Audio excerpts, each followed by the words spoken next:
முருகனை வழிபடும்போது நம்ம முருகர் பக்தர்களாக இருக்கும்போது நமக்கு வரக்கூடிய கெடுதலுங்க, அது எதுவாக இருந்தாலும் சரி, அது விதியாக இருக்கலாம், நம்ம செஞ்ச முன்வினையாக இருக்கலாம், எழுதப்பட்ட விதியாவோ என்னவோ கர்மாவோ, மனுஷங்க செய்கிற சதியோ எதுவாக இருந்தாலும் சரிங்க, நம்ம கிட்ட வராது.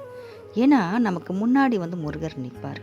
அதனால் அது வரக்கூடிய கெட்டதெல்லாம் அப்படி திருப்பி அனுப்பிடுவார். என்னுடைய பக்தர்களுக்கு நான் தான் துணை. என்ன நாடி வந்துட்டாங்கன்னா இனிமேல் அவங்களுக்கு எந்த ஒரு கஷ்டமும் நான் கொடுக்க மாட்டேன்னு முன்னாடி நிற்பார். அந்த கஷ்டத்தை நம்ம கொடுக்கறதுக்கு வரக்கூடிய அந்த கஷ்டங்கள் எல்லாமே, கெடுதல் எல்லாமே தூரமாக நின்று நம்மளை பார்த்துட்டு இருக்கோம்.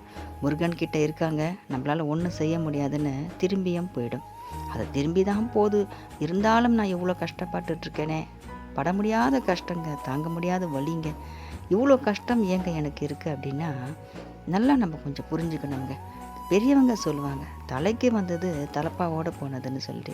அதே மாதிரி தாங்க நமக்கு தலைக்கு வரக்கூடிய பிரச்சனைகள் எல்லாமே முருகன் நமக்கு முன்னாடி இருந்து தலப்பாவோடு போக வைப்பாருங்க. அந்த தலப்பாக்கு கூட பிரச்சனை வரக்கூடாதுன்னு நம்ம நினச்சோம்னா அது நம்மளுடைய அறியாமைங்க. நிச்சயமாக அப்படி பண்ண முடியாது. ஏன்னு கேட்டிங்கன்னா நம்மளுடைய வினை, நம்ம செஞ்ச வினைக்கு நம்ம தானங்க பதில் சொல்லி ஆகணும். சொல்லுங்கள், இந்த ஜென்மத்தில் நம்ம நல்லவங்களாக இருக்கலாம், முன் ஜென்மத்திலேயோ ஏதோ ஒரு ஜென்மத்தில் நம்ம பண்ண வினை அதுக்கு நம்ம தீர்க்கறதுக்காக தான் பிறந்திருக்கோம். அதை நம்ம எப்படி தீர்க்கணும் சொல்லுங்கள்? நம்மளுடைய தலையை கொடுத்து நம்ம தீர்க்க முடியாது. அந்த மாதிரி ஒரு சூழ்நிலை வந்தாலும் முருகனை நம்ம வழிபடுறதுனால முருகர் தந்தை தலை போகிற விஷயமா இருந்தாலும் சரிங்க, அது தலப்பாவோடு போகக்கூடிய ஒரு விஷயமா மாற்றிடுவாருங்க நம்ம முருகர். எல்லாத்தையும் நமக்கு வாரி வாரி வழங்கக்கூடியவர் தாங்க நம்ம முருகர்.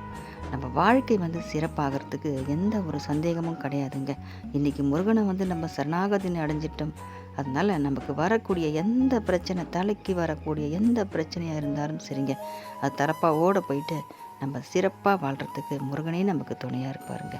வெற்றிவேல் முருகனுக்கு அரோகரா.